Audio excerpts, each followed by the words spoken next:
Bonsoir, mesdames et messieurs. Merci, Paul, de cette introduction particulièrement détaillée. Je n'ai rien à ajouter, sauf que Bernard est vraiment navré de ne pas être ici avec vous ce soir, parce qu'il compte effectivement beaucoup d'amis ici à Bruxelles et beaucoup de gens avec qui il a collaboré directement à l'élaboration d'ITER et aussi à sa continuation. Et en particulier, je vois dans cette salle des gens qui ont joué un rôle absolument majeur dans l'histoire d'ITER et qui, je l'espère, vont continuer à œuvrer dans ce sens.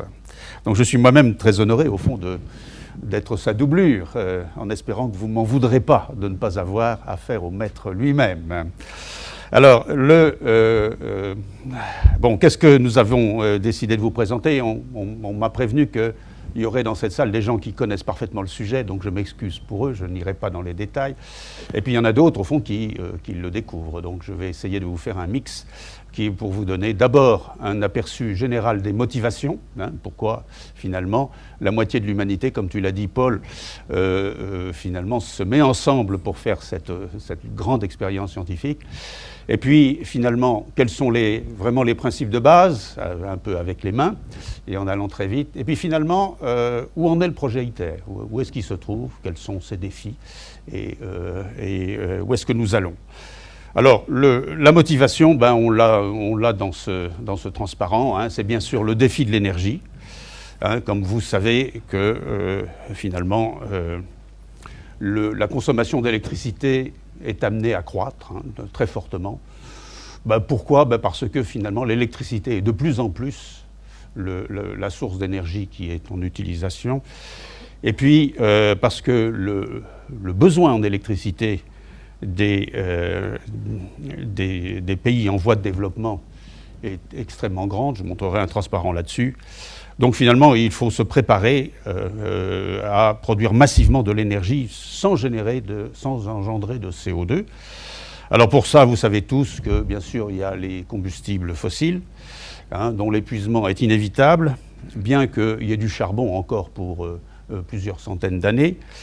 Les échéances restent à définir, mais il est très important de développer la capture du CO2 de façon à limiter ses effets. Il y a les renouvelables, bien sûr, dont tout le monde parle et sur lesquels un effort considérable est fait, en particulier par le biais de la Commission européenne. Il faut développer leur usage, rechercher des ruptures technologiques quant à la production et surtout le stockage. Vous savez très bien qu'un des défauts principaux des renouvelables, c'est que les moyens de stockage sont pour le moment pas vraiment suffisants pour pouvoir le développer, pour que ce soit véritablement l'outil principal pour produire de l'énergie. Il y a bien sûr la fission nucléaire, avec ses enjeux de sûreté et ses contraintes pour la gestion des déchets. Et puis il y a la fusion. Il y a la fusion qui est à plus long terme, dont on va parler ce soir, qui doit d'abord apporter la démonstration scientifique en vraie grandeur de ses capacités, et puis aussi démontrer sa faisabilité technique, pas uniquement scientifique. Donc c'est ce dont on va parler. D'abord, je crois qu'il est important de souligner qu'il y a toujours, aujourd'hui, en 2016, 1,6 milliard de personnes qui n'ont pas l'électricité. Donc vous avez sur ce schéma-là, vous avez la distribution de ces besoins. Eh bien, il n'y a pas de surprise. C'est surtout en Inde et en Afrique qu'il y a des gens qui n'ont pas d'accès à l'électricité. Mais pas uniquement, il y a aussi d'autres pays. Donc c'est par là surtout que va venir la demande. Et cette demande est absolument inéluctable. Les pays développés, bien sûr, eux, pourront continuer à ne pas utiliser plus d'énergie qu'ils n'en ont maintenant, mais il faut bien voir que ce ne sera pas le cas pour les pays en voie de développement. Et ça va créer une demande considérable. Alors, on a parlé des énergies nucléaires. Je pense qu'il est important de souligner que finalement, c'est les énergies nucléaires au pluriel. Il n'y a pas qu'une seule énergie nucléaire. Et dans ce petit diagramme, je voudrais souligner combien la fission et la fusion sont des énergies nucléaires qui sont différentes. Hein. Alors, faisons une petite explication. Dans la fission, le combustible, c'est un solide. Hein. C'est l'uranium, ce sont donc des atomes les plus lourds stables que l'on connaisse. Et si, à la température ordinaire, finalement, de cet élément, vous envoyez un neutron à la bonne énergie, à ce moment-là, il va casser ce très gros élément, va le casser en deux parties, plus ou moins égales, fournir beaucoup d'énergie et plus de neutrons et environ 3 neutrons, en moyenne 3 neutrons. Alors ces 3 neutrons, bien sûr, vous allez pouvoir en réutiliser certains pour faire ce qu'on appelle une réaction en chaîne, c'est-à-dire recommencer cette réaction. Donc ça c'est très pratique, ça marche bien, mais évidemment il y a des dangers qui est que cette réaction en chaîne peut s'emballer et qu'il est très important de la maîtriser. Et bien sûr, ce sont les accidents qui sont bien connus à Tchernobyl et aussi à Fukushima. Et puis il y a aussi les produits de fission qui, eux, continuent à être extrêmement radioactifs et qu'il faut stocker pendant des durées très longues et qu'il faut refroidir. Et ça, évidemment, c'est en partie l'accident de Fukushima, où il n'y avait plus les moyens de refroidir les différentes piscines dans lesquelles étaient disposer les produits de fission. Et bien maintenant, si vous regardez la fusion, ben c'est un peu tout le contraire. Hein. Vous ne partez pas d'un solide, vous allez partir d'un gaz. Vous ne partez pas des éléments les plus lourds, vous allez partir des plus légers. Et parmi les plus légers, ça va être de l'hydrogène, 2 formes d'hydrogène pour ITER, le deutérium et le tritium. Alors qu'est-ce que c'est que le deutérium et le tritium? Ben, c'est chimiquement de l'hydrogène. Pour le deutérium, avec un neutron en plus que l'hydrogène normal que tout le monde connaît, et avec le tritium, 2 neutrons. Mais chimiquement, c'est la même chose. Et si vous les faites se rencontrer avec une énergie suffisante, une vitesse suffisante, à ce moment-là, il y a une probabilité pour qu'ils se fusionnent, d'où le nom de la fusion, et puis produisent un nouvel élément, l'hélium, qui va emmener 20% de l'énergie qui va être créée comme ceci, et puis vous allez aussi avoir un neutron qui, lui, va emmener 80% de l'énergie. Donc ça, c'est le processus de base. Donc il ne va pas y avoir de réaction en chaîne, mais vous allez pouvoir réutiliser les 20% dans l'hélium pour le recycler et entretenir la température et l'énergie qu'il faut pour que ce combustible continue à fonctionner. Donc ce n'est pas une réaction en chaîne, donc vous ne pouvez pas avoir l'effet de type Tchernobyl. En plus, on verra plus tard que pour maintenir ce gaz à ces hautes températures, il y a aussi des conditions et ça ne peut pas dépasser une certaine valeur. Donc il y a plusieurs limites physiques qui empêchent qu'il puisse y avoir un emballement du système. Le neutron, vous allez le récupérer, hein, vous allez le faire se ralentir dans les structures autour du dispositif. Et une fois que vous avez récupéré son énergie, eh bien, vous allez pouvoir faire comme on fait avec toutes les autres formes de l'énergie, de la vapeur et ensuite de l'électricité. Alors, si on regarde ce qu'on a fait dans le cas de la fusion, le combustible de base, c'est le deutérium et le tritium. Le deutérium, il y en a beaucoup dans les océans, hein, il y en a véritablement une quantité telle que ça peut fournir de l'énergie à l'humanité pour le restant de son existence. Le tritium, il y en a très peu naturellement, il y en a un peu dans la haute atmosphère qui est faite par les rayons cosmiques, mais certainement pas assez. Il faut le fabriquer, et cela est fait in situ, en utilisant, c'est-à-dire dans la machine elle-même, en utilisant le neutron qui a été produit ici, et que l'on fait interagir avec du lithium, les 2 formes de lithium, le lithium 6 et le lithium 7. Et si en plus on met un multiplicateur d'énergie, comme le beryllium ou le plomb, à ce moment-là, on peut fabriquer en fait plus de tritium qu'on en a consommé au cours de cette réaction. Donc vous voyez, c'est un système de... Donc à la base, finalement, qu'est-ce qu'on va consommer? C'est du deutérium et finalement du lithium. Alors le lithium, il y en a beaucoup dans la croûte terrestre, et puis il y en a encore beaucoup plus dans les océans, en dilution, en solution, dans l'eau des océans, et en dilution d'ailleurs bien plus importante que pour le deutérium, mais quand même c'est relativement facile à extraire des océans. Alors vous allez me dire, c'est formidable. Pourquoi est-ce que vous n'avez pas fait ça tout de suite? Bon, c'est qu'il faut, vous allez voir, et on va écrire une petite équation, il faut, pour que le système produise de l'énergie, il faut que le gaz dont on est parti, le deutérium, soit porté à une grande température, comme Paul l'a déjà dit, d'environ une centaine de millions de degrés. Donc à la fin du compte, qu'est-ce que vous avez fait? Eh bien, vous avez fait, selon la fameuse équation d'Einstein, vous avez transformé de la matière en énergie. Cela dit d'ailleurs, chaque fois qu'on fait de l'énergie, on transforme de la matière en énergie. Voilà, il faut bien voir que finalement l'énergie de fusion, c'est l'énergie la plus concentrée qu'on connaisse. Alors il y a plusieurs façons de le voir. Par exemple, 1 gramme, si vous arrivez à faire fusionner 1 gramme, un seul gramme de deutérium et de tritium, c'est équivalent à 8 tonnes de pétrole. Alors ça vous montre que finalement, il en faut très peu pour produire beaucoup d'énergie. Une autre façon de le voir, c'est que pour produire 15 ans de consommation d'électricité par personne d'un Américain, alors il faut dire qu'ils sont assez voraces en électricité, mais enfin quand même, pour leur donner 15 ans d'électricité, il faut ça, soit 70 tonnes de charbon, qui produit 250 tonnes de CO2 entre nous deux, ou le combustible extrait de 45 litres d'eau et le lithium de l'accumulateur d'un ordinateur portable. Donc ça vous montre finalement le potentiel qu'il y a dans l'énergie de fusion.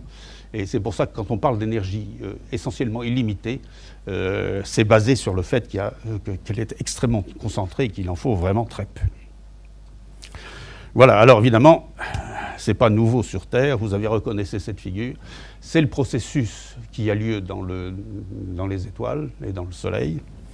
D'ailleurs, quand vous voyez cette photo, vous voyez que finalement, ça c'est un réacteur à fusion, mais il se passe des tas de choses dessus. Donc peut-être que ça ne va pas être un long fleuve tranquille, il risque de se produire des instabilités et toutes sortes de choses dont on va vous parler. Et c'est certainement une des raisons pour laquelle, à l'heure d'aujourd'hui, il faut encore faire la démonstration scientifique parce qu'il y a eu beaucoup de sujets scientifiques à résoudre.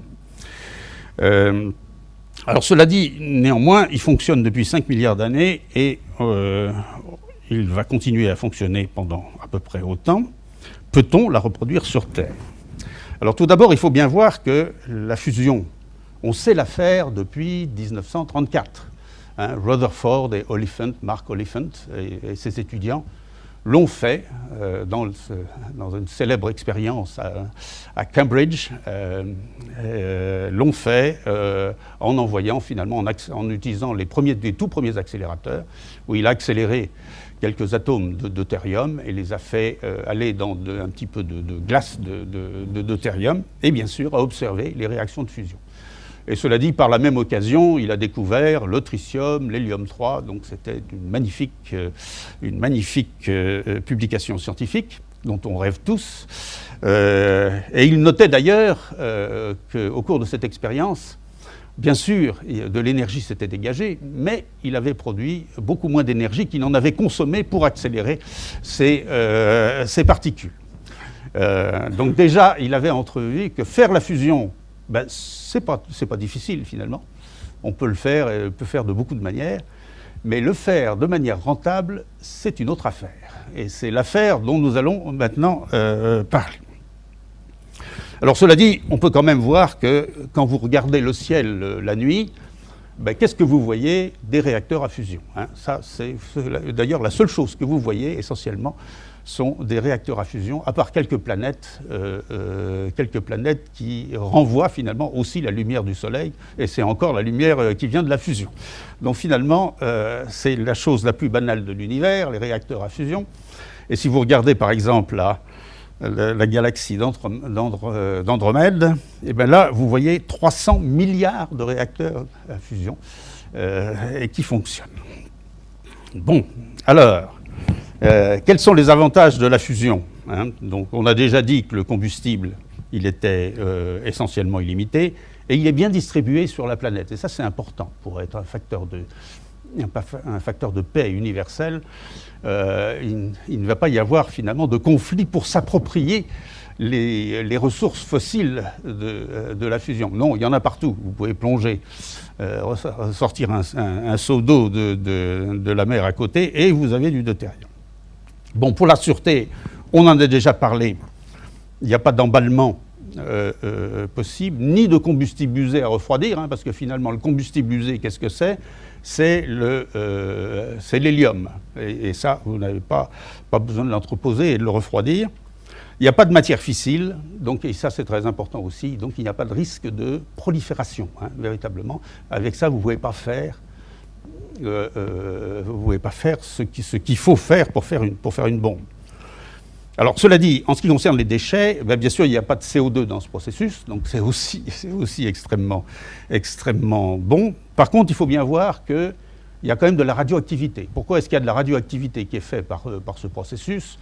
C'est par le fait que le neutron là, que j'avais identifié sur le schéma, eh bien celui-là, il peut activer les structures de la machine. Donc il peut y avoir de la radioactivité secondaire, de la radioactivité induite par les neutrons quand ils traversent les structures. Ils font de la transmutation, et dans cette transmutation, elle devient radioactive. Donc c'est une radioactivité au 2e degré, si vous voulez.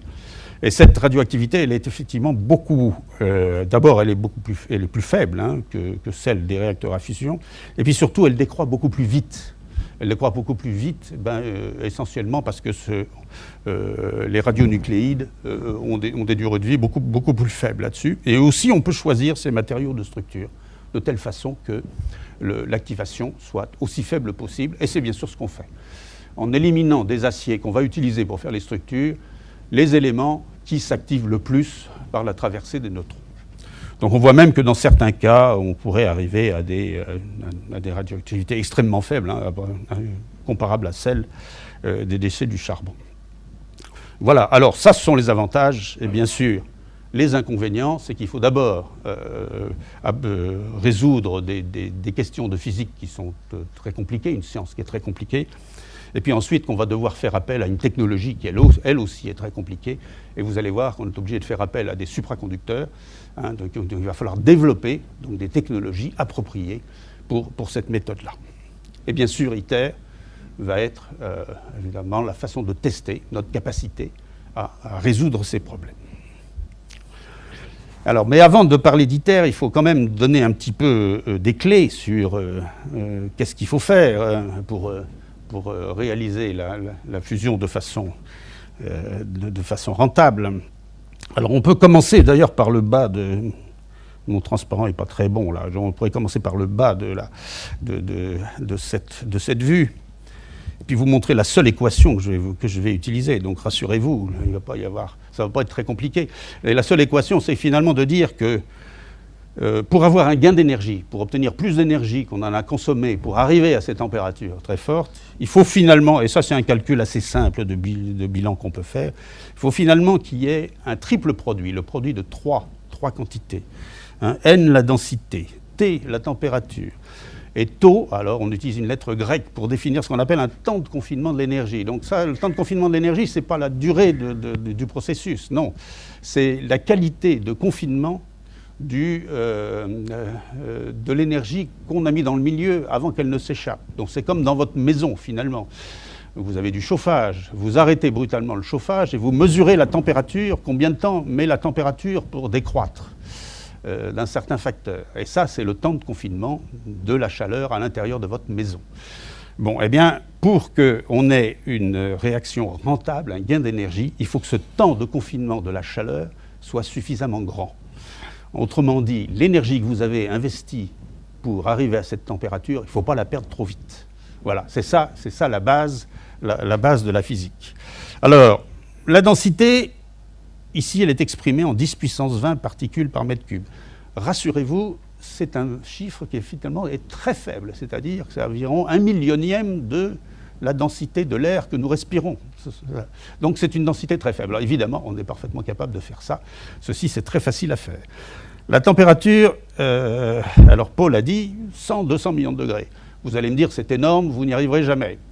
Eh bien si, on a sur les expériences dont je vais vous montrer plusieurs exemples, on est capable de faire ces températures c'est pas très simple, mais on est capable de le faire de façon routinière. Donc ça, en fait, c'est démontré, et on connaît les méthodes pour le faire. Il y en a plusieurs, d'ailleurs. Et puis, il y a le temps de confinement de l'énergie, le fameux taux.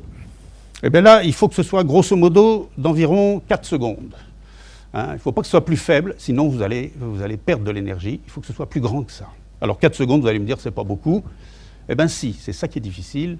Ce confinement des plasmas, c'est ça qui est techniquement et scientifiquement difficile. Et jusqu'à vraiment, le jet a fait grosso modo 1 seconde. Hein, c'est pas assez. Il est arrivé presque à un bilan 50-50.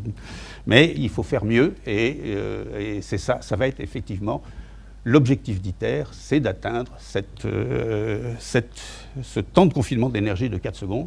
Et bien surtout, ce qu'il faut retenir ici, c'est qu'il y a une taille critique. C'est-à-dire que si la machine est trop petite, elle va avoir un temps de confinement faible et finalement, on ne va pas gagner de l'énergie. Donc il faut une certaine taille critique et ITER va avoir effectivement cette taille critique.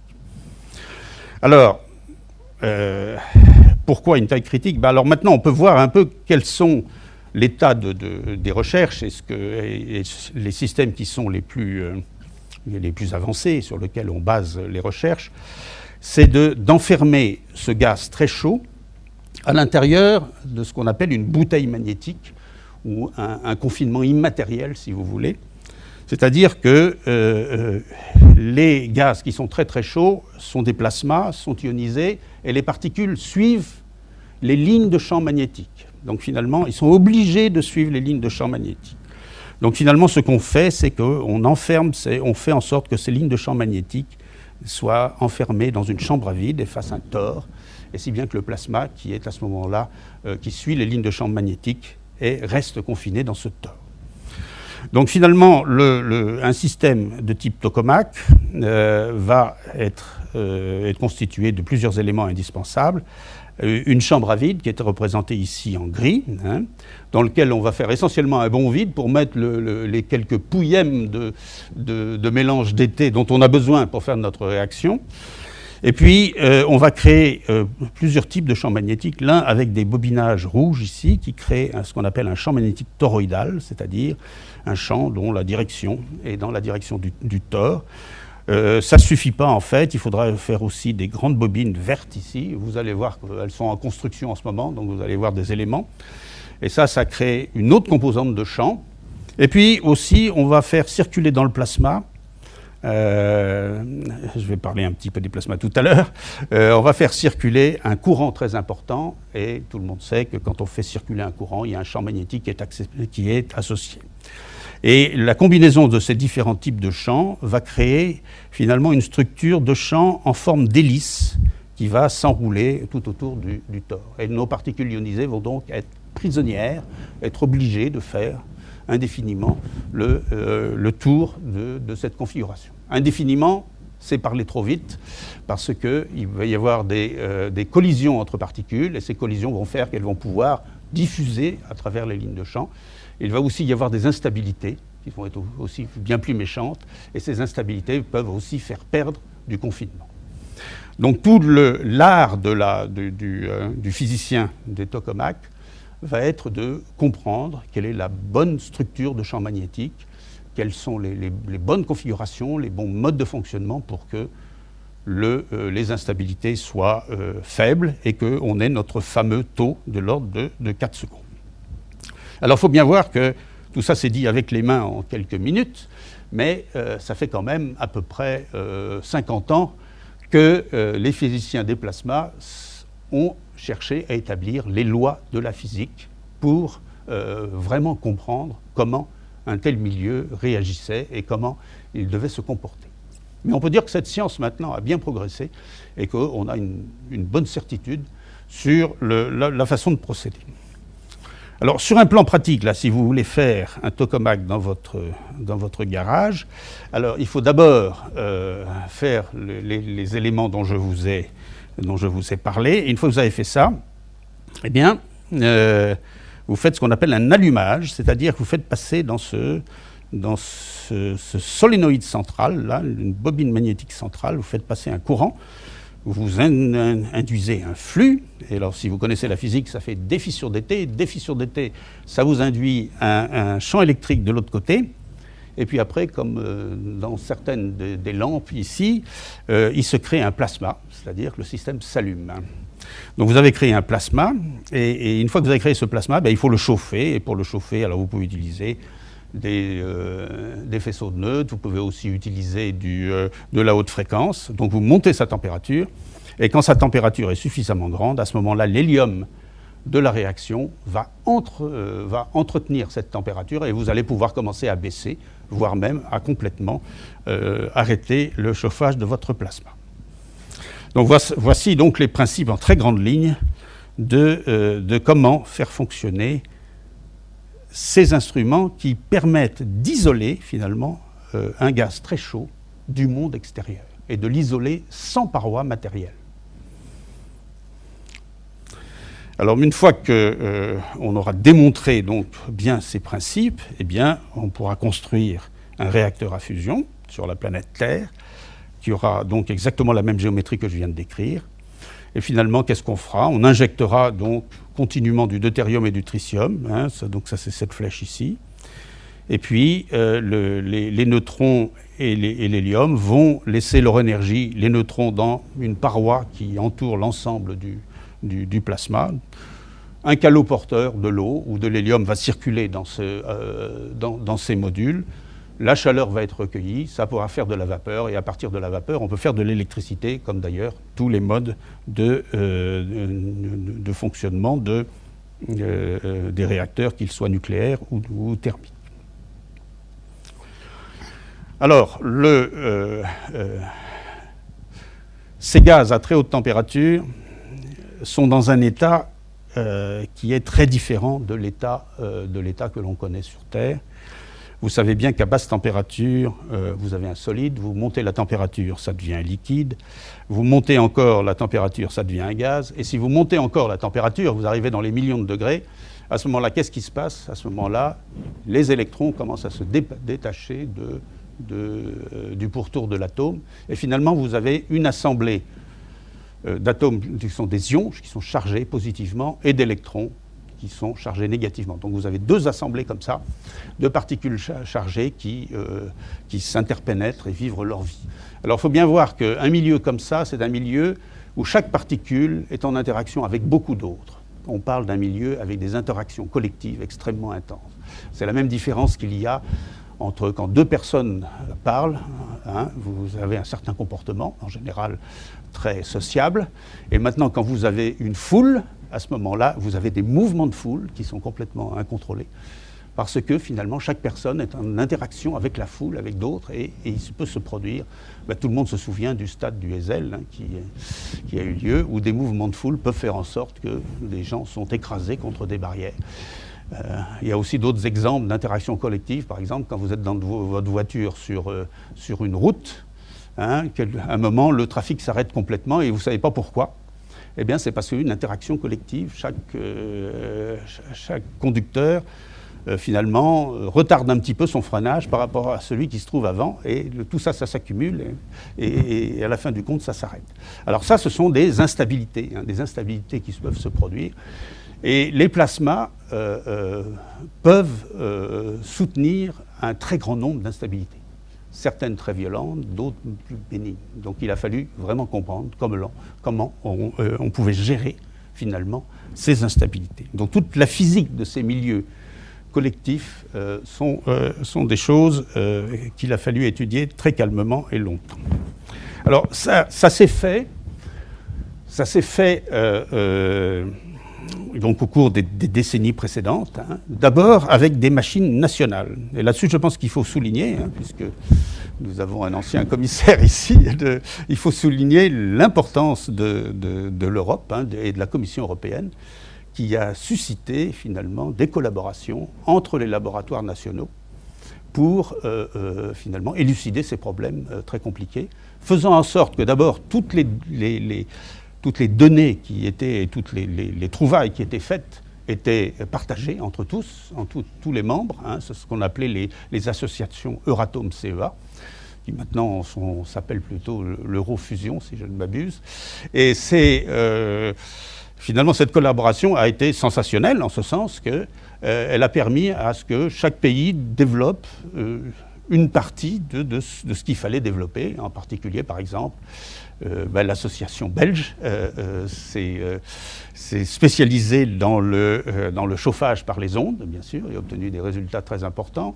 L'association française s'est spécialisée pour faire un tokamak supraconducteur, et puis, etc. Je pourrais citer de nombreux exemples comme ça. Et puis, finalement, encore mieux, tout ceci a été combiné pour construire la plus grande expérience qu'on a appelée le JET, sur laquelle j'ai travaillé 18 ans, merci de l'avoir rappelé, et qui était tout à fait passionnante, et qui a bénéficié donc de tous ces apports scientifiques et techniques pour combiner dans la machine la plus puissante du monde.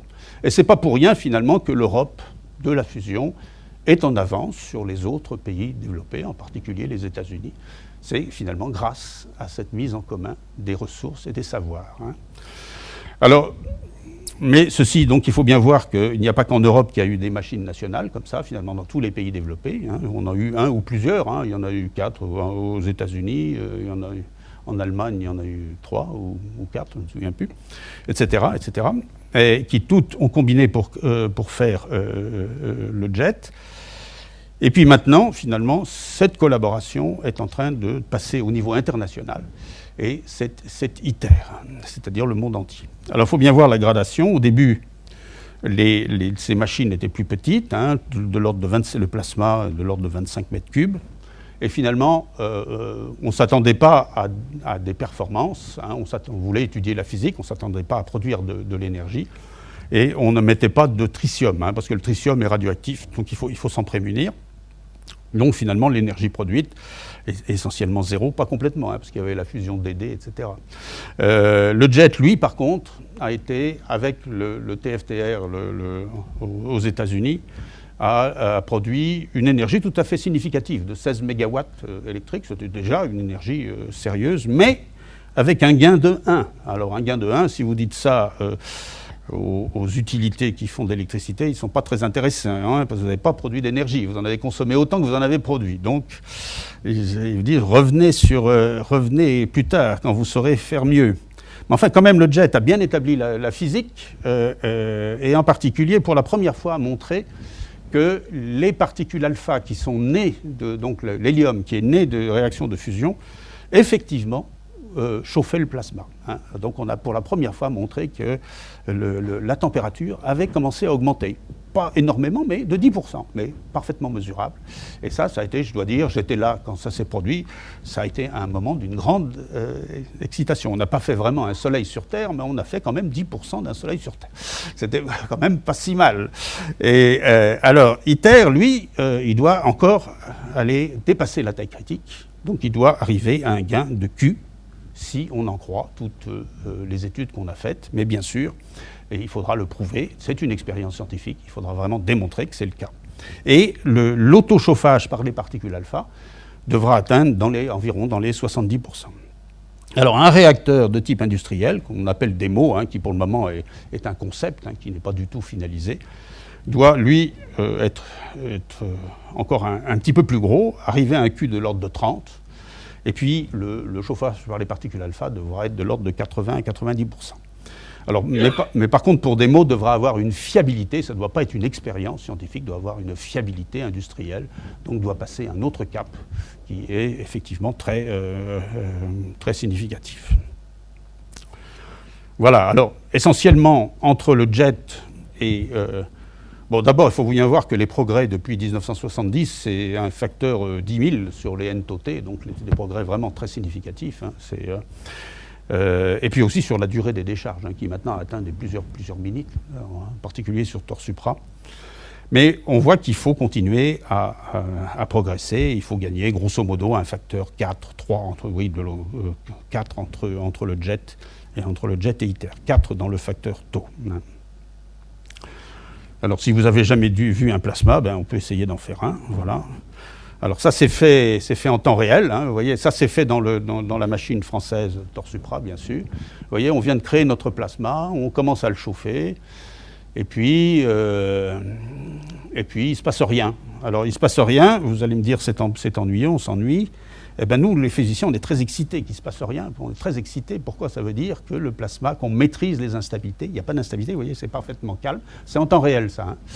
À l'endroit où il y a ma flèche, vous avez à peu près 70 millions de degrés. Et à l'endroit par ici, c'est la température normale, vous avez à peu près 300 degrés à peu près. Donc ici, vous avez une démonstration qu'on a réussi finalement à stabiliser ces plasmas, à les chauffer. Et puis, alors ce qui est quand même dans le Guinness Book of Records, là ici vous avez 70 millions de degrés, et puis un petit peu plus loin derrière cette paroi ici, vous avez presque le zéro absolu, puisque finalement les champs magnétiques sont faits par des supraconducteurs qui sont à 1,8 degré K. Le zéro absolu, c'est moins 273, si je me souviens bien. Donc c'est de l'ordre de moins de 272 ou 271 degrés. Donc ça, c'est vraiment une très grande performance et qui se fait routinement sur TorSupra.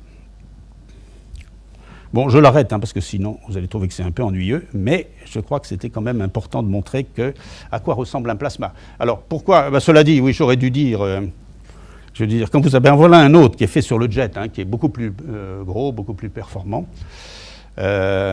Pourquoi vous voyez presque rien au centre, sur le TorSupra ou ici? Parce que finalement, un plasma très chaud, un gaz très très chaud, ne rayonne pas dans le visible. Il rayonne à des longueurs d'onde beaucoup plus faibles dans les rayons X ou les rayons X durs. Donc finalement, quand vous voyez qu'il y a très très peu de lumière qui vient du centre de votre plasma, ça veut dire qu'il est assez pur, qu'il est assez chaud, donc finalement que vous avez bien travaillé. Alors ça, c'était le même type d'expérience sur le jet qui pouvait vous montrer ce qu'est un tokamak moderne. Il a en plus un diverteur, c'est une partie basse où on recueille finalement les cendres de la combustion ainsi que les impuretés et où on fait le pompage. Puis vous voyez ici des antennes qui ont permis de chauffer le plasma, chauffage cyclotronique ionique, sujet que les physiciens belges connaissent très bien et auquel ils ont amplement contribué au cours des dernières années. Voilà, et ça vous montre un petit peu les résultats qui ont été obtenus sur le jet, qui ont permis d'établir des lois d'échelle, de fonctionner en deutérium-tritium, d'utiliser du beryllium, la télémanipulation. Et, last but not least, c'est une organisation européenne qui a très bien fonctionné, gérée finalement par l'Europe, sous le cadre d'un joint undertaking, et qui est toujours en activité d'ailleurs. Donc c'est donc un grand succès et qui est toujours encore la machine la plus performante du monde et qui probablement ne sera dépassée que par ITER quand il commencera à fonctionner. Donc si on regarde, ça c'est le seul transparent que j'ai sur la physique, là, ça peut-être... alors, comment est-ce qu'on est arrivé au dimensionnement d'ITER, Vous allez me dire, vous l'avez dit, vous avez donné des dimensions, comment est-ce que vous êtes arrivé? Bon, alors on a procédé de plusieurs manières, je vous en montre finalement qu'une. Mais la première manière que je ne vous montre pas, c'était d'utiliser des essais en soufflerie, comme on fait les avions ou les bateaux. C'est-à-dire qu'on crée des modèles plus petits et puis on n'extrapole qu'un seul paramètre en maintenant les autres de façon non dimensionnelle constante. Puis il y a une autre façon qui est plus moderne maintenant, grâce au développement des ordinateurs. On peut maintenant faire une simulation complète de qu'est-ce que devient ce milieu quand on le chauffe à ces températures et qu'on le confine. Et finalement, vous voyez ici 3 exemples de ces calculs. Alors, il faut bien voir que c'est des calculs assez extraordinaires, parce que ça a utilisé plus de 8000 processeurs pendant un mois pour faire le calcul de la partie la plus grosse. Et si vous aviez dû faire ça avec un seul processeur, vous auriez pris 7 siècles. Donc ça montre l'extraordinaire progrès dans le calcul que maintenant on peut utiliser pour faire des choses aussi compliquées que les placements dans un tokamak. Pourquoi aussi compliquées? Eh bien, quand vous partez finalement par le calcul d'un plasma complètement calme à ces températures, eh bien rapidement vous voyez que des instabilités se développent, des micro-instabilités, que la turbulence devient non linéaire, que des structures se développent, et ça c'est une physique qui est tout à fait passionnante parce qu'elle montre que, en particulier, de l'auto-organisation a lieu, et c'est que ces structures, des structures organisées se mettent en place. Je crois que Prigogine, il y a une salle Prigogine pas loin, a été le premier de montrer que finalement, quand on a de l'entropie, on ne fait pas forcément du chaos. Hein. On peut aussi faire des mésostructures. Eh bien, les plasmas, effectivement, font des mésostructures. Alors, il y a des choses extrêmement intéressante sur ce sujet-là. Je vais en parler d'ailleurs demain matin à Gand, plus sur la physique, mais ici je crois que je n'ai pas vraiment le temps de faire ça. Mais ce qui est assez important, c'est de montrer que ces structures finalement sont à peu près les mêmes, quelle que soit la taille de la machine. Donc finalement, si vous augmentez la taille de votre machine, ces structures ne deviennent pas plus grosses et finalement vous allez augmenter votre temps de confinement. Donc finalement, dans cette façon de dimensionner, ça permet d'avoir ce qu'on appelle une loi d'échelle sur laquelle on est assez sûr que finalement, dans ITER, ça va se passer comme on le prédit. Mais enfin, encore faudra-t-il le vérifier. Voilà, alors maintenant, allons un peu plus voir sur ITER même, hein, où on en est, à quoi il ressemble. Bon, alors grosso modo, on a dit déjà que le gain devrait être de l'ordre de 10 entre la puissance que l'on met pour chauffer le plasma et la puissance que l'on va obtenir 50 MW thermique in, 500 MW out. On va voir l'autochauffage, ça on l'a déjà dit, puis on monte dans les sections un petit peu les différences de taille. Hein. Vous voyez le jet dont on a parlé, et ITER sera sur le plan linéaire environ deux fois le jet. Vous voyez que c'est quand même une très grosse machine. Hein. Vous voyez un Homo sapiens sapiens, là, qui est quand même tout petit par rapport à ça. Et alors, pourquoi c'est si gros ? D'abord, il faut la taille plasma dont on a parlé. Et puis, il faut beaucoup d'isolation. Hein. Donc, ici, il y a beaucoup de vide, en fait, dans cette machine. Vous avez ici un cryostat dans lequel règne un vide. Et le but de ce cryostat, c'est en fait de faire l'isolation thermique entre les bobinages qui vont être supraconducteurs et le monde extérieur, parce que vous ne voulez pas que vos supraconducteurs se réchauffent. Alors, on va voir. Alors, l'histoire d'ITER, hein, c'est une longue affaire. Hein. Ça a démarré dans les années 85, en fait, par une rencontre entre Reagan et Gorbatchev, hein, c'était juste après il y avait du réchauffement entre les relations entre l'Ouest et l'Est. Et finalement, Reagan et Gorbatchev se disent « Mais pourquoi est-ce qu'on ne ferait pas une expérience ensemble ?» Voilà. Et c'est comme ça qu'en 1988, une équipe internationale a été créée pour faire d'abord des études conceptuelles. Bon, les études conceptuelles ont été intéressantes, et puis après, il y a eu des études détaillées. Et finalement, ce n'est qu'en 2001 qu'il y a eu un dossier suffisamment fourni, suffisamment crédible, pour que commence la discussion sur pourquoi ne pas construire cette machine. D'abord, il faut choisir un site. Et alors là, sur le site, je crois que Philippe Busquin pourrait nous en parler mieux que moi. Il y a eu une bataille, hein, je crois qu'on peut dire une bataille. Je crois que le mot n'est pas trop fort, entre différents candidats, le Japon, le Canada, l'Europe. Et à l'intérieur de l'Europe, il y avait même deux candidats, entre la France et l'Espagne. Et puis finalement, après une longue histoire, c'est Cadarache qui a été retenu. Alors Cadarache, pour ceux qui ne savent pas, donc c'est en Provence, hein, c'est dans un endroit tout à fait charmant. Je crois que la photo du début montrait qu'il y a les montagnes au fond. La mer n'est qu'à 70 km et il y a à peu près 300 jours de soleil. Donc si vous voulez visiter, vous êtes bienvenus. Le site est absolument ouvert et il y a d'ailleurs à peu près deux journées portes ouvertes par an où nous serions ravis de vous accueillir. Bon, et alors, donc, grosso modo, en 2007, il y a eu la création de l'Organisation internationale ITER, dont le siège est à Cadarache. Donc, il a la forme d'un traité, essentiellement, pas pour tout le monde d'ailleurs, ratifié par les parlements dans certains pays, dans d'autres. Et puis, je vais en parler, hein, des membres d'ITER. Les travaux ont débuté aussi en 2007. Et puis, je crois qu'il faut être franc, hein, l'organisation internationale a un peu bafouillé, a pris du retard, les coûts ont augmenté. Et en 2015, finalement, le conseil ITER s'est ému de la chose. Et puis, on a changé le directeur. Et un nouveau directeur qui devrait être là à ma place, et je regrette qu'il ne le soit pas, a été choisi, et il a accepté d'être directeur, à la condition que son plan d'action soit accepté. Donc c'était un plan d'action en de nombreux points. Je pourrais vous en parler pendant très longtemps parce que j'ai beaucoup contribué à l'écrire. Mais grosso modo, ce plan d'action, c'était qu'il fallait réformer de façon très substantielle l'organisation, de façon à ce qu'elle soit organisée comme un projet, avec des équipes de projet, et non pas comme une organisation internationale, comme l'ONU ou l'UNESCO, où chacun des directeurs représente son pays. Et donc là, il s'agit de construire quelque chose qui est techniquement très difficile.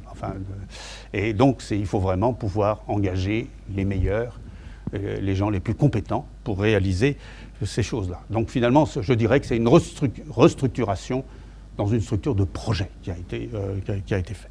Et on commence déjà à peine, un peu plus d'un an après avoir accepté ce plan, il a été mis en place dans une année. C'est là que M. Bigot est un personnage remarquable, avec une force et un dynamisme extraordinaire. Donc il a réussi à mettre en place cette nouvelle forme, et on voit déjà les effets, c'est-à-dire une accélération de la construction, maintenant des plans qui sont réalistes. Et finalement, je vais vous montrer quelques-uns des exemples, en vous montrant en particulier les premiers composants XXL qui sont arrivés sur le site et dont l'assemblage commence. Voilà, alors, bon, ça c'est un peu de l'histoire. Je pense que certains d'entre vous ont vu cette photo. Ça, c'était la signature finalement de l'accord en 2007 de l'accord ITER. Alors, c'est 7 partenaires, environ 35 pays. En ce moment, il y a à peu près 650 personnes qui sont sur le site, qui appartiennent à l'équipe internationale. Il y en a environ 1000, je dirais, qui travaillent sous la forme de contractants pour construire. Et puis, le directeur a récemment obtenu qu'il puisse augmenter le personnel propre de l'équipe centrale ITER à environ 1000 dans les années qui viennent. Donc ça, c'est en processus d'augmentation. Dans le système d'ITER, pour la construction, le partage des coûts en valeur, vous allez voir que c'est pas si simple que ça. C'est 46% pour l'Europe, parce que l'Europe offre le site, donc doit payer plus, et 9% pour les 6 autres partenaires. Quand on sera en mode d'exploitation, c'est-à-dire après le premier plasma qui sera obtenu, la part de l'Europe va diminuer et la part pour l'exploitation des autres membres va augmenter quelque peu. Une des choses qu'il faut spécifier, c'est que la contribution des 7 partenaires va se faire à hauteur de 90% en nature, c'est-à-dire que chacun des partenaires doit apporter une partie de la machine. Et c'est pour ça que le prix d'ITER est difficile à donner, parce que le coût d'ITER est difficile à donner, parce que finalement, le coût en Chine n'est pas le même qu'en Europe et n'est pas le même qu'en Corée. Donc finalement, chacun doit construire une partie de la machine évidemment, c'est à elle de s'organiser pour le coût. Alors, vous voyez ici une distribution des différentes parties de la machine.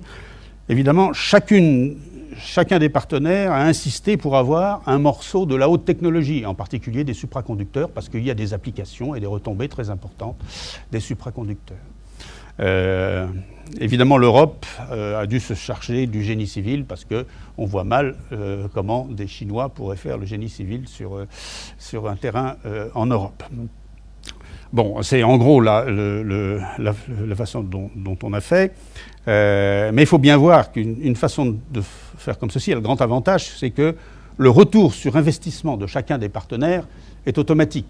Finalement, chacun demande à son industrie de faire une partie de la machine ITER.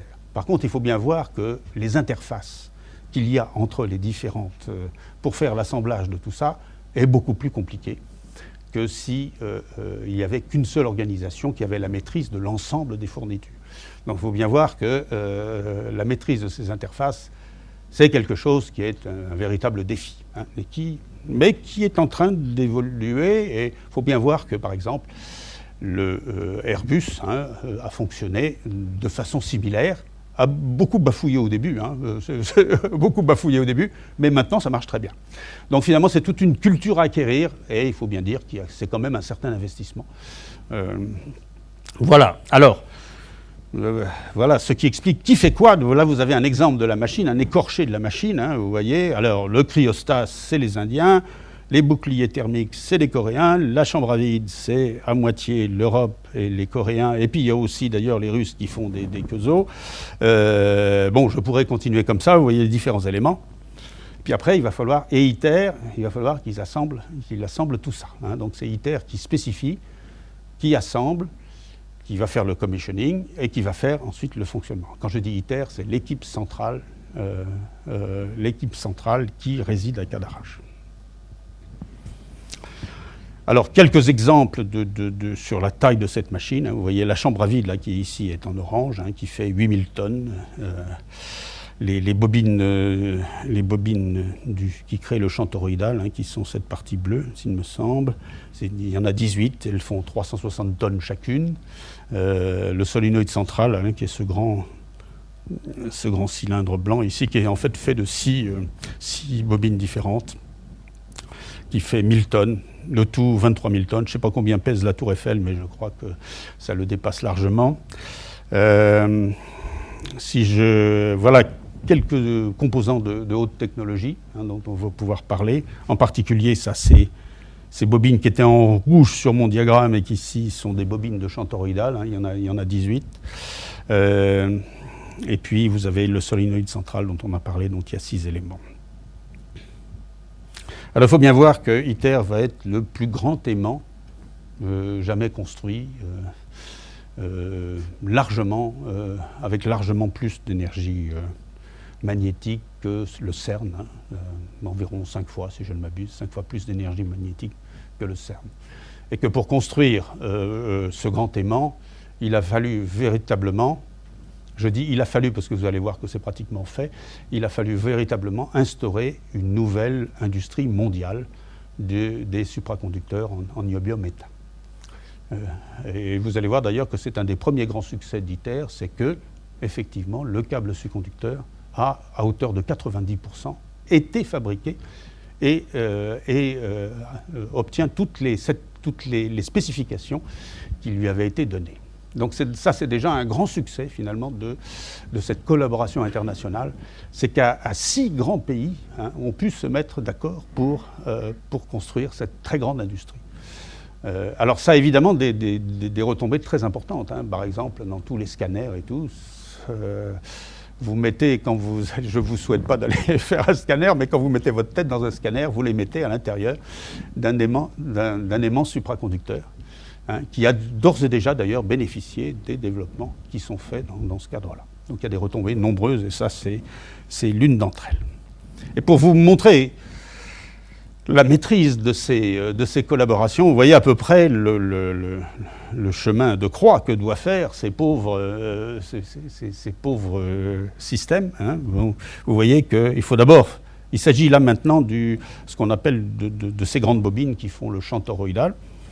Hein, il faut d'abord faire le conducteur. Il y en a beaucoup qui sont faits en Russie, hein, qui a fait beaucoup dessus. Ensuite, il faut le bobiner. Ensuite, il faut l'isoler.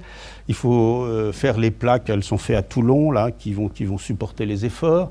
Et chaque fois, ça voyage. Hein. Vous envoyez ça, vous passez les frontières. Ça voyage. Il faut collaborer. Il faut se mettre d'accord sur les spécifications. Il faut que l'agence de sûreté vérifie que vous avez bien suivi toutes les dispositions. Vous allez voir que finalement, le câble, il est fait et les bobines commencent à se bobiner et que ces choses-là, finalement, sont en train de se produire. Alors, il n'y a pas que, évidemment, ces bobines à faire, il faut d'abord construire le site. Alors où en sommes-nous sur le site? Alors ça, c'est une vue avec un drone, hein, nous sommes modernes, qui est fait en avril, qui vous montre un petit peu où en est le site. Alors, vous voyez que ça, c'est le hall d'assemblage qui est bien avancé, hein. On va le voir de plus près tout à l'heure. Ça, c'est là où sera la machine elle-même, qui en est à son deuxième niveau. B1, on est à B2.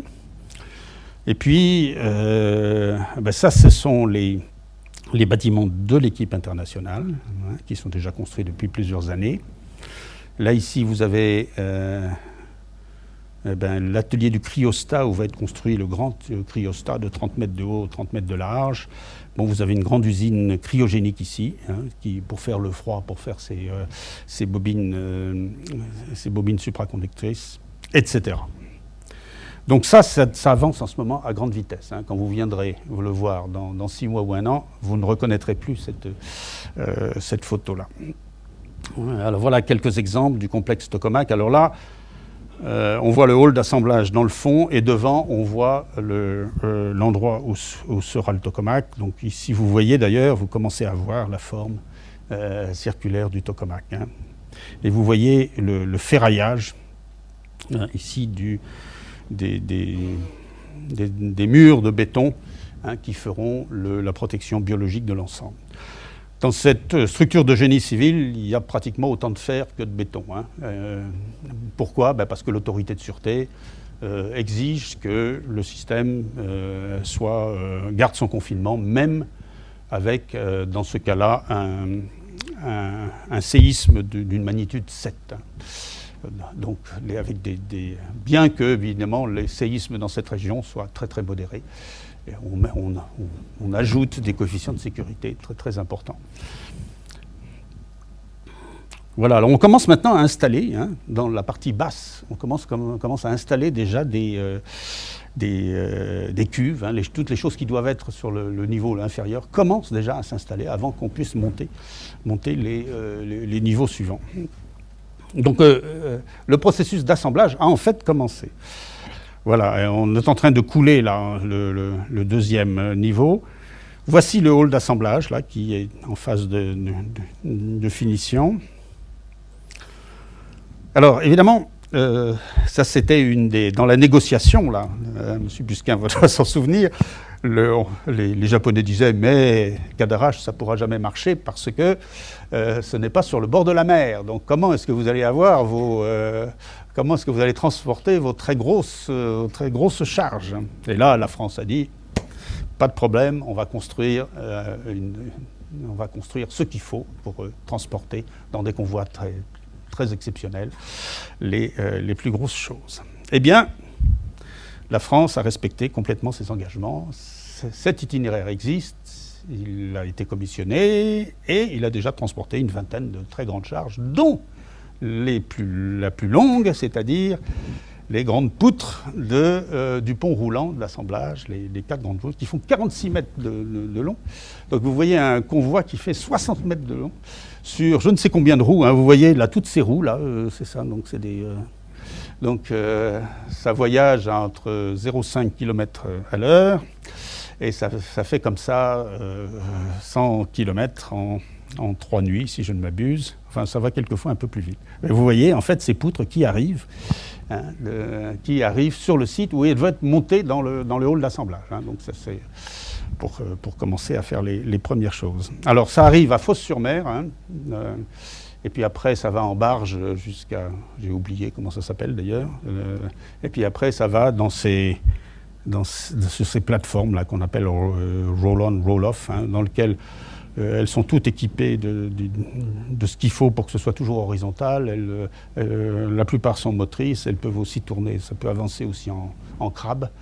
Et le problème, c'est les ronds-points, hein. Quand vous devez passer un rond-point avec ça, là vous avez... Eh bien, c'est prévu et ça passe. Et je dois dire que c'était le truc dont j'avais le plus peur, moi, parce que j'ai été les voir. C'était que les maires de différentes communes que vous traversez disent non, je ne vous laisserai jamais passer avec mon rond-point. J'ai mis plusieurs années pour le faire et le décorer avec mes oliviers et tout ça. Bon, finalement, ils étaient tous d'accord. Voilà, alors maintenant sur le site maintenant, sont installés les outils pour commencer le bobinage des très grandes bobines. Hein. C'est les très grandes bobines qui font 24 mètres de diamètre, qui sont représentées sur ce petit schéma-là, qui sont tellement grandes qu'on ne peut pas les transporter sur ce que je viens de raconter. Donc il faut les bobiner sur place. Donc ça, c'est le bâtiment où ce travail doit être fait et doit commencer dans quelques temps. Alors les Indiens eux-mêmes ont installé, sur le plan temps, comment ça marche, où est-ce que j'étais? Ouh là là, je ne sais plus très bien où j'en suis. Ah oui, c'est comme ça qu'il faut faire. Voilà, les Indiens ont installé sur le site un grand bâtiment sur lequel ils ont la charge de fabriquer le cryostat et vous voyez la base du cryostat qui commence à être assemblée. Hein. À la fin, ça va faire 30 mètres de diamètre et 30 mètres de haut, hein, cette très grande structure. Ah oui, il faut que je fasse ça. Voilà, ça y est, je sais ce que je dois faire. Tac, merci. Là, ici, vous voyez la fabrication en Chine d'une très grande bobine qu'on appelle le PF Coil 6, qui en fait, ils le font pour l'Europe. Hein. C'est l'Europe qui a sous-traité cette fabrication aux Chinois. Donc ils commencent en fait à bobiner cette grande bobine. Et ici, vous voyez la première des bobines de champ toroïdal, hein, qui doit être livrée par l'Europe. Donc vous voyez que elle n'est pas encore finalisée, elle doit être encore insérée dans une cassette en acier inox, hein, pour tenir les efforts. Mais enfin, elle est bien avancée, elle est bobinée, elle a été faite. Donc ça a bien avancé aussi. La partie magnétique a l'air d'être à peu près en temps et en heure. Ça, c'est de nouveau là, la base du cryostat qui avait été assemblée en Inde avant d'être envoyé en Europe. Et alors, si vous regardez bien, vous allez voir ici les casques des ouvriers indiens. Voilà, donc si vous arrivez à le voir, mais ça, c'est un test de votre vue. Et là, bon, ça, c'est des outillages, hein, pour assembler cette chose-là. Et ça, j'aime bien cette photo-là. C'est en fait un four, ça, qui va permettre finalement de cuire, qui a déjà d'ailleurs été servi, pour cuire les bobinages. Parce que finalement, l'alliage nobium-étain qui est utilisé pour les supraconducteurs, finalement, il faut le bobiner avant qu'il ait réagi, parce que sinon il devient très cassant. Et une fois qu'il est complètement bobiné, on le cuit à environ 650-700 degrés, je ne me souviens plus très bien. Et l'alliage, à ce moment-là, se fait et on a la bobine dans son état métallurgique final. Voilà, alors ça, c'est des éléments du vacuum vessel. Comment est-ce qu'on dit vacuum vessel? La chambre à vide en français, voilà, qui est en train d'être soudé. Ça, ce sont chez les Russes, qui ont fait beaucoup du câble supraconducteur. Hein, ça mériterait une conférence à elle-même, comment ces supraconducteurs sont... il faut voir que c'est fait de presque 100 000 brins supraconducteurs qui sont assemblés, torsadés et mis à l'intérieur d'une jaquette, d'un étui. Hein. Et ça aussi, c'est un développement qui est assez original. Ça, c'est aux États-Unis. Vous voyez une des bobines de la colonne centrale là, qui paraissait tout petite sur l'un des schémas. Bon, vous voyez, ça, c'est une des 6 bobines qui est en train d'être bobinée aux États-Unis. Donc ça, je vous ai déjà dit que la fabrication des câbles supraconducteurs était pratiquement terminée. Et évidemment, c'est un très grand succès industriel et international. Voilà, alors ça, c'est si jamais vous vous promenez la nuit entre Fos-sur-Mer et Saint-Paul-les-Durance, vous risquez de vous trouver face avec ce convoi ici, qui est assez impressionnant, qui transporte, je ne sais pas ce qu'il transporte ici, là d'ailleurs. Mais ça fait à peu près 60 mètres de long, hein, ce qu'on voit qui transporte justement ces charges exceptionnelles, construites dans tous les pays du monde. Ça ressemble beaucoup à ce qui a été fait pour Airbus. Hein. Pour Airbus, pour le 380, finalement, c'est une technique tout à fait semblable, hein, qui était faite entre Blagnac et Toulouse.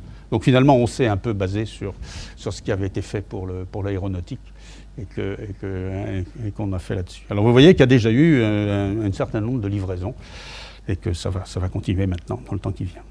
Voilà, je crois que je vous remercie pour votre attention. J'ai été un peu long, mais merci d'avoir été patient.